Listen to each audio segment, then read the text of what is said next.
ਪੰਜਾਬ ਸਰਕਾਰ ਨੌਜਵਾਨਾਂ ਦੇ ਵਿਦੇਸ਼ਾਂ ਵਿੱਚ ਜਾਣ ਦੇ ਰੁਝਾਨ ਨੂੰ ਠੱਲ ਪਾਉਣ ਅਤੇ ਰੁਜ਼ਗਾਰ ਦੇਣ ਦੇ ਆਪਣੇ ਵਾਅਦੇ ਨੂੰ ਪੂਰਾ ਕਰ ਰਹੀ ਹੈ। ਅੱਜ ਬਹੁਤ ਸਾਰੇ ਨੌਜਵਾਨ ਮੁੰਡੇ ਕੁੜੀਆਂ ਪੰਜਾਬ ਸਰਕਾਰ ਦੇ ਪਰਿਵਾਰ ਦੇ ਵਿੱਚ ਸ਼ਾਮਲ ਹੋ ਰਹੇ। बगैर किसी रिश्वत तो बगैर किसी सिफारिश तो मैं अपने चीफ मिनिस्टर भगवंत मान सर जी का बहुत धन्यवाद करता है जिन्होंने मैंने अपॉर्चुनिटी दी ते नाले मैंने इस गवर्नमेंट डिपार्टमेंट च आने का एक सुनहरी मौका दिता, एक सुनहरी अहुदा दिता। मैं मान सरकार का दिल की डूंघाई तो धन्यवाद करना चाहती हूँ क्योंकि हर साल एग्जाम आते हैं, हर साल रिजल्ट आते हैं, लगातार बच्चों को अपॉर्चुनिटीज मिलती हैं। पंजाब सरकार मिशन रोजगार के तहत नौकरियां दे गफ्फे दे रही है। इसे दे तहत हुण तक बिना किसी सिफारिश के ਵੱਖ-ਵੱਖ विभागों 54,933 नौकरियां दित्तियां जा चुकियां हैं। I am very grateful. मैं CM सर का बहुत बहुत थैंक यू कर दिया, उन्होंने वैकेंसीज कटी एंड विदाउट एनी करप्शन। ਅੱਜ ਪਰ ਤੁਸੀਂ ਆਪਣਾ ਇੱਕ ਮੁਕਾਮ ਹਾਸਲ ਕਰ ਲਿਆ। ਇਹ ਆਖਰੀ ਨੌਕਰੀ ਨਹੀਂ ਹੈ, ਆਖਰੀ ਸਮਝਣਾ ਵੀ ਨਹੀਂ। ਹੋਰ ਪੜੋ, ਜਿਵੇਂ ਕੋਈ ਮੇਰੇ ਕਿਹਾ ਤੀਜੀ ਨੌਕਰੀ ਹੋਰ ਅੱਗੇ BCS ਦੇ ਵੀ ਨਿਕਲਣਗੇ ਕੱਲ ਨੂੰ। UPSC ਸੈਂਟਰ ਖੋਲ ਰਹੇ ਆ, IAS ਵਾਸਤੇ ਤਿਆਰੀ ਕਰ ਲਓ। ਕਿਉਂ ਆਪਾਂ ਕਿਉਂ ਨਹੀਂ ਕਰ ਸਕਦੇ ਜੀ? ਜਿਹੜੇ IAS ਬਣਦੇ ਆ ਕੋਈ ਵੀ ਤਾਂ ਆਪਣੇ ਵਰਗੇ ਹੀ ਆ। ਬਸ ਉਹ ਸਿਟਿੰਗ ਚਾਹੀਦੀ ਹੈ, ਪ੍ਰੋਪਰ ਮਾਹੌਲ ਚਾਹੀਦਾ ਬਸ। ਉਹ ਅਸੀਂ ਤੁਹਾਨੂੰ ਦੇਵਾਂਗੇ। ਸਰਕਾਰ ਦਾ ਕੰਮ ਰਨਵੇ ਹੁੰਦਾ, ਰਨਵੇ ਜਹਾਜ਼ ਨੂੰ ਉਡਾਉਂਦਾ ਨਹੀਂ ਹੈਗਾ, ਰਨਵੇ ਜਹਾਜ਼ ਨੂੰ ਮੌਕਾ ਦਿੰਦਾ। ਸਤਿ ਸ਼੍ਰੀ ਅਕਾਲ, ਤੁਸੀਂ ਵੇਖ ਰਹੇ ਹੋ ਦੈਨਿਕ ਸਵੇਰਾ TV। ਮੈਂ ਹਾਂ ਨੀਰੂ ਵਿਜਰਮਾਨ। ਸਾਡੇ ਨਾਲ ਯੂਰੋਲੋਜਿਸਟ ਰੋਹਿਤ ਡਡਵਾਲ ਇੱਥੇ ਮੌਜੂਦ ਨੇ। ਸਰ, ਆਪਾਂ ਪ੍ਰੋਸਟੇਟ ਕੈਂਸਰ ਦੀ ਅਗਰ ਗੱਲ ਕੀਤੀ ਜਾਵੇ, ਕਿੰਨਾ ਕੁ ਅਸੀਂ ਲੱਗ ਰਿਹਾ ਕਿ ਹਲੇ ਜਾਗਰੂਕਤਾ ਕਰਨ ਦੀ ਲੋੜ है कि इग्नोर बहुत सारे लोग कर रहे हैं? देखिए, बहुत ही अच्छा क्वेश्चन से आपने शुरुआत की है। प्रोस्टेट एक ऐसी ऑर्गन है जो हर मर्द में प्रेजेंट होती है। ये पेशाब के रास्ते में प्रेजेंट होती है हर मर्द में। तो ये बोलना कि मेरे को प्रोस्टेट हो गया, दैट इज़ इटसेल्फ अ मिसनॉमर कि ये वैसे ही होगा कि मेरे को आँख हो गई। प्रोस्टेट की दिक्कतों को हम 3 चीज़ों में डिवाइड करते हैं। एक तो इन्फेक्शन जो कि शरीर के किसी भी अंग में हो सकती है, दूसरा कैंसर जो कि शरीर के किसी भी अंग में हो सकता है, तीसरा प्रोस्टेट का बढ़ना जो कि उम्र के साथ बढ़ती है। तीनों चीज़ों का अलग ट्रीटमेंट है, ये बहुत कॉमन है। कैंसर की अगर मैं बात करूँ तो प्रोस्टेट का कैंसर मर्दों में होने वाले सबसे ज़्यादा कॉमन कैंसर्स में से एक है। ना सिर्फ एक है, ये टॉप पे है। लंग कैंसर और प्रोस्टेट कैंसर हर साल एक दूसरे, कभी एक आगे हो जाता है, कभी दूसरा आगे, नेक टू नेक कंपटीशन है। बट आजकल क्या है, लंग कैंसर के अगेंस्ट स्टॉप स्मोकिंग, गवर्नमेंट हर पूरी दुनिया की गवर्नमेंट्स ने अच्छा इन्वेस्ट किया है। तो उसके द्वारा लंग स्मोकिंग का यंगस्टर्स में इंसिडेंस कम हुआ है, जिससे लंग कैंसर कम हुआ है। In the mean time prostate का डिटेक्शन रेट्स ज़्यादा हुआ है। PSA जैसा एक सिंपल टेस्ट हर जगह 300-400 रुपये में अवेलेबल है, अल्ट्रासाउंड हर नुक्कड़ में अवेलेबल है। तो उस चीज़ वो हमेशा से था, बट उसकी डिटेक्शन ज़्यादा हुई है, प्रोस्टेट और लंग कैंसर कम हुआ। तो it has become the most common cancer occurring in the mails.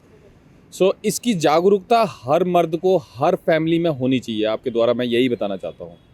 ये कितना कॉमन है, ये 1 out of 8 male will develop prostate cancer in their lifetime. I know data is scary, ये डराने वाला डेटा है, बट ये लेटेस्ट 2023 का सीयर एनालिसिस का मैं डेटा बता रहा हूँ कि 8 में से 1 मर्द को प्रोस्टेट का कैंसर होगा।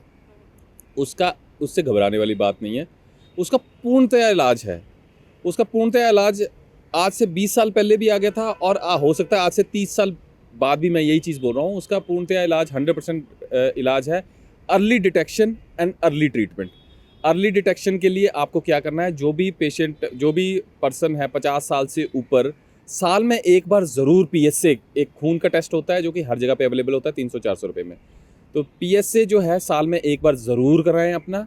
अल्ट्रासाउंड साल में एक बार ज़रूर कराएं। अगर वो इंक्रीज़ आता है तो इमीडिएटली अपने यूरोलॉजिस्ट से मिले। उसके अलावा जिसकी घर में फैमिली हिस्ट्री पॉजिटिव है प्रोस्टेट कैंसर की, जैसे पिताजी को, दादाजी को, ताया जी को, ब्रदर को प्रोस्टेट कैंसर हुआ है, उस केस में 45 या 40 साल पे साल में एक बार PSA कराना बहुत ज़रूरी है। Early detection and early treatment is the key to success. ਤੁਸੀਂ ਇਹ ਕਿਹਾ ਨਾ ਕਿ 50 ਤੋਂ ਉੱਪਰ ਹੋ ਗਏ ਤਾਂ ਤੁਸੀਂ ਇੱਕ ਵਾਰ ਆਪਣਾ ਜ਼ਰੂਰ ਟੈਸਟ ਕਰਵਾਓ। ਕਿ ਇਹ ਨੌਜਵਾਨ ਪੀੜ੍ਹੀ ਦੇ ਵਿਚਕਾਰ ਵੀ ਵੱਧ ਰਿਹਾ, क्योंकि बहुत सारी बीमारियां आजकल नौजवान पीढ़ियां ਦੇ ਵਿਚਕਾਰ भी आ रही है। प्रोस्टेट कैंसर जनरली ये बोला जाता था कि 6th-7th डेकेड में सबसे ज़्यादा, 60s एंड 70s में। अनफॉर्चुनेटली मैं 50s में भी देखता हूँ। रिसेंटली मैंने ऑपरेट किया था 53-54 ईयर्स का, वेस्ट में 47 फर्स्ट। तो जितना इन्वायरमेंटल पॉल्यूशन बढ़ेगा जी, जितना खाने में मिलावट, अडल्ट्रेशन होगी, तो यही आपके थ्रू, ये वो चीज़ें हैं जो सबको अफेक्ट करती हैं, बच्चा, बूढ़ा और जवान, चाहे जिस भी क्लास का हो।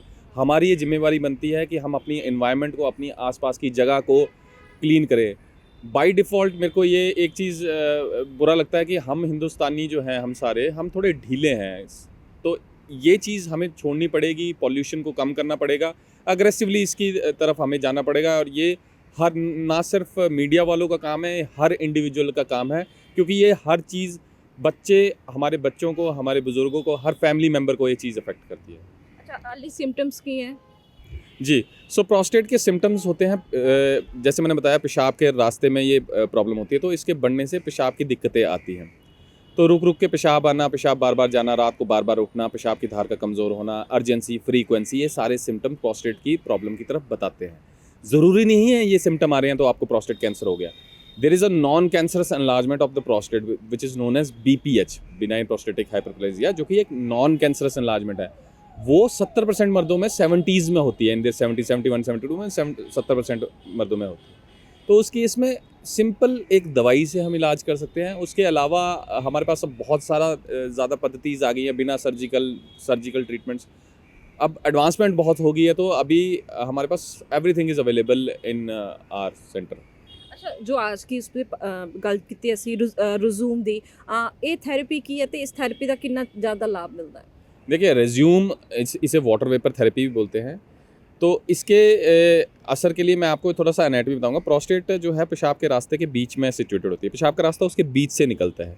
जब ये उम्र के साथ बढ़ती है, जैसे बाल हमारे बढ़ते हैं, उसी तरह से ये नॉन कैंसरस एनलार्जमेंट जिसे बोलते हैं, BPH, वो बढ़ जाती है और पेशाब के रास्ते को दबा देती है। जब दबाएगी तो ये सारे सिम्टम्स आना शुरू हो जाएंगे। जब ये सिम्टम्स आएंगे तो पेशेंट को ये दिक्कतें शुरू हो जाएंगी।